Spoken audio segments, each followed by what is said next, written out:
অসম চৰকাৰ শিক্ষামন্ত্ৰী পদত্যাগ কৰক শিক্ষামন্ত্ৰী পদত্যাগ কৰক শিক্ষামন্ত্ৰী পদত্যাগ কৰক সেৱাৰ অধ্যক্ষক গ্ৰেপ্তাৰ কৰক ৰমেশ জৈনক গ্ৰেপ্তাৰ কৰক ৰমেশ জৈনক গ্ৰেপ্তাৰ কৰক শিক্ষামন্ত্ৰী অসম চৰকাৰ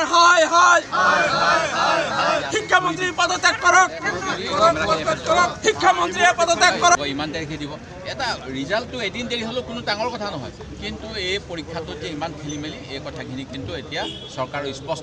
স্পষ্টতা নাই আমি সেই গতিকে সেৱাৰ অধ্যক্ষক গ্ৰেপ্তাৰ কৰি তেখেতৰ পৰা যোৱা সময়ছোৱাত কি দুৰ্নীতি হৈছে তাৰ তদন্ত CIDয়ে ভালকৈ কৰক আমি কৈছিলোঁ এজন হাইকোৰ্টৰ জাজৰ যোগেদি বা শিক্ষাবিদসকলৰ আগতে এনেকুৱা দুবাৰ তিনিবাৰ সেৱাৰ সংস্কাৰৰ কাৰণে কমিটি হৈছে তেনেকুৱা ধৰণৰ কমিটিৰ কিমানখিনি ৰূপায়ণ হ'ল এই কথাবিলাক চাব লাগে আৰু যোৱা সময়ছোৱাত হোৱা এইবিলাক ঘটনাৰ বাবে দায়ীসকলক শাস্তি দিব লাগে আৰু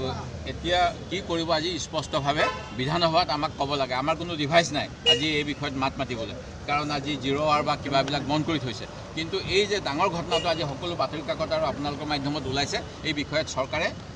আমাৰ কুৱেশ্যন আৱাৰৰ আগতেই স্পষ্টভাৱে ক'ব লাগে এইটো আজি নহ'লে আজি অসমৰ বহু যুৱক যুৱতীয়ে মনত ভয় কৰি আছে যে তেওঁলোকে যিখন মেট্ৰিকৰ অংকৰ পৰীক্ষা দিলে তেওঁলোকৰ লগত সমানে কোনোবাই পৰীক্ষা দি নকল কুৱেশ্যন পেপাৰ কিনি পেলাই কোনোবাই ষ্টেণ্ড কৰিবলৈ গৈ আছে নেকি